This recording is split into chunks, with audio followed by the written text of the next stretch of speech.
Bonjour à tous, je suis Jelena Leines, mes copains sont Liliana Bravo, Rodriana, Keila Zurita et Victor Sanchez. Nous allons présenter la biographie et les œuvres de Beaumarchais. On commence. Biographie de Beaumarchais. Beaumarchais s'appelle Pierre-Augustin Caron, qui naît le 24 janvier 1732 à Paris. Beaumarchais est un musicien, poète, éditeur, diplomate financier, publiciste et auteur. D'abord s'inscrit à l'école des métiers d'Alfort à l'âge de 25 ans, prend le nom de Beaumarchais, annulé par le roi Louis XV.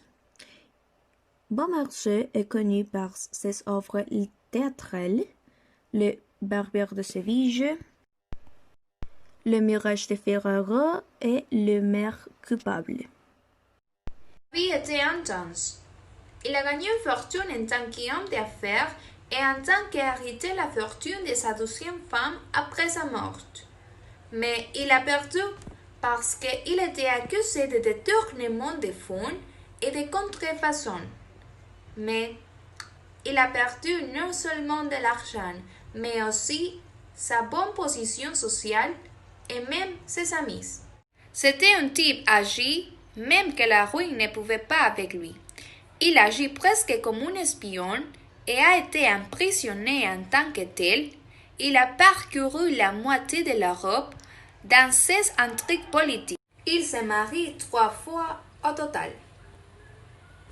A fond de la Société des auteurs et compositeurs dramatiques, il a été membre de la Commune de Paris, bien qu'il ait quitté sa fonction avec une certaine rapidité.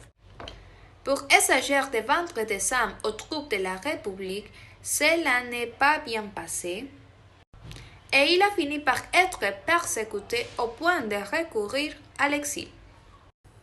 En 1976, il a pu rentrer à la France après son exil en Allemagne. Il vivra encore 3 ans dans les villes de Paris. En 1979, il est mort d'un accident vasculaire cérébral.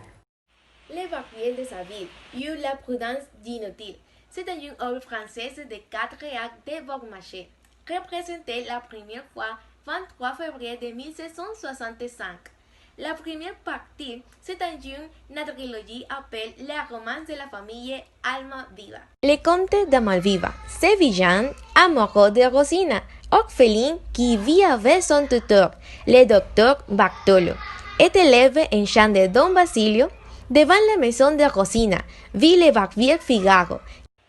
Sans cette histoire d'amour, plusieurs événements se produisent en raison des stratégies de Figaro et du comte. Enfin, dans cette histoire, après plusieurs événements, le nom de Don Bartolo est secrètement substitué dans le l'acte notaire à celui du comte. Pour cette raison, il n'y a d'autre choix qui devait ser la tête. Almaviva, noble et andaluze, reconnaissait à la richesse de Rosina. Salut, je suis Liliana Bravo. Je vais parler de l'œuvre Le Mariage de Figaro, laquelle ne sera représentée qu'en 1784, après 6 années de lutte contre la censure. La pièce est un véritable triomphe. Signe de ce succès, Mozart la transforme en opéra Les Noces de Figaro, chef-d'œuvre du théâtre français et universel. La pièce est en effet considérée par sa dénonciation des privilèges archaïques de la noblesse et plus particulièrement de l'aristocratie, comme un des signes avant-coureurs de la Révolution française. Raison. La pièce a lieu dans un château et se déroule dans la continuité du Barbier de Séville, personnage identique. Figaro, un bailloque nouvellement au service du comte, prépare ses fiancés avec une camariste du nom de Suzanne. Mais le seigneur qui est marié s'intéresse à Suzanne. Il commence à lui faire la cour de plus en plus sérieusement.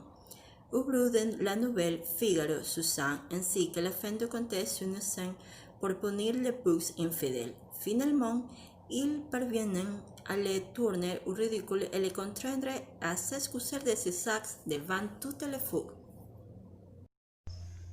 La Mère coupable ou L'autre Tartuffe est un drame en 5 actes de Pierre de Beaumarchais. La pièce fait suite à l'Évêque de Séville et à Le Marié de Figaro. Si la Barbier de Séville et la Mariée de Figaro sont très révolutionnaires, la mère coupable est post-révolutionnaire. Je vais faire un bref résumé. La pièce est en France où le comte Almaviva et son épouse Rosine se sont installés. Le comte Almaviva n'a jamais pardonné à la comtesse ses égarements avec le chat chérubin, dont elle a eu un enfant, Léon. Mais Léon, s'il n'est pas aimé par le mari de sa mère, est amoureuse des pupilles du comte. Le problème, c'est qu'en Irlande, Beyer est également épris. Beyer a inventé que Floretti, la pupille du comte dont il est épris, et en fait sa fille naturelle, ce qui veut dire que Léon ne peut l'épouser. Le comte veut aussi éloigner Léon de son foyer. Beyer, intrigué pour arriver à ses fins, Léon, une fois parti, il n'y a plus d'obstacle pour son mari avec Floretti. Mais grâce à Figaro et Suzanne, on apprendra la vérité.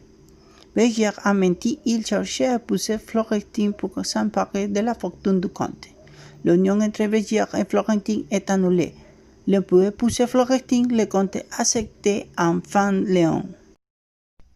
Et voilà, vous avez déjà le résumé du travail de la trilogie du Pierre. Mon groupe vous remercie de votre attention.